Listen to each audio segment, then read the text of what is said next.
زه د هر محفل نه ستړی کور ته راشم، زه په هره تڼ کې ځان زری زری کم.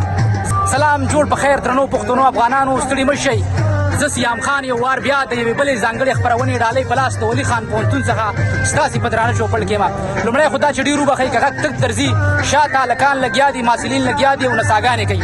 تېره ورځ په ملاکنډ پوهنتون کې د یو پروفیسر په نڅا باندې یا په اتڼ باندې په ټولنیزو شبکو باندې یو لوی الغاو تلغاو روان دی. ما سره د ولي خان پوهنتون پخوانی صدر کبیر احمد خان تورو صاحب او نور کامریډان ولاړ دي. په دغه موضوع باندې خبرې کوو چې دا پروګرامونه د ټولنې دپاره څومره ارزښتمند دي. صدر صاحب سلامونه، جوړ په خیر. وعلیکم سلام خان سیام خان، شکرګزار یې کا عمره قیمتي ټیم نه ضایع کو د مخاله رالي او موږ سره د دې پروګرام کې برخه واغسته. صحیح ده. صدر صاحب دا راته ووایئ چې په ټولنیزو شبکو څنګه چې ما یادونه وکړه دا چې یو پروفیسر نڅا کړې یا اتڼ کړې ده او د هغې پر ضد باندې هغه فکرونه چې دوی ته په بد نظر باندې ګوري، دغې ته په کوم نظر ګورئ؟ نڅا یا اتڼ پر احتیا هم د ټولنې لپاره زخر دي، هسې نظر سره دی؟ نه، که موږ وګورو دا زموږ کلتوري برخه ده، دا اتڼ، دا رقص کول، دغه موسیقي، دا د دې دا شاته دغه وجه ده چې دا کام په ژوند مین کوي د جنګ جګړو نه، د دهشت د وحشت او بیا دغه مایند سیټ نه چې کوم دی را لرې کوي.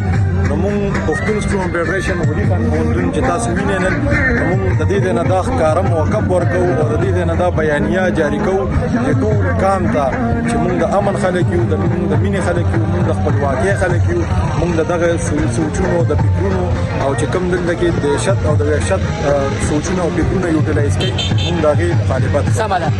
صادق ژړک صاحب چې ډېر لوی لیکوال دی او دوه درې کتابونه لیکلي دي، هغه په خپل کتاب پښتونواله کې وایي پخوا په زمانه کې چې به چا له اتڼ نه ورته دا به د نامردګۍ یا یو ډېر لوی غیب ګڼل کېده.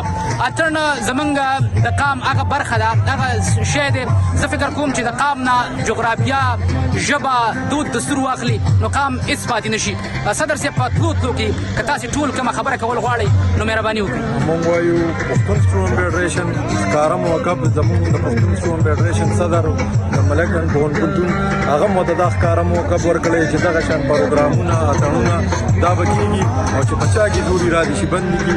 نن ورته موږ هم د دې نه دا ښکاره بیانیه ورکوو د ولي خان پوهنتون نه چې دغه شان پروګرامات به کېږي، اتڼ هم کېږي، پروګرامونه هم کېږي، د مشاعره هم کېږي، د موسیقۍ پروګرامونه کېږي، ځکه چې موږ دلته کې غواړو چې کام د شعور پیدا شي او کام د مینې او د امن مبتلا شي، نه چې دغه شان د دهشت او د وحشت سوچونه یوټیلایز کړي. د صدر صاحب د ټولو خبرو کرکس دغه و چې دا قام په ډېر مهذبه جامه کې په مختلفو نومونو باندې وهل شوی دی.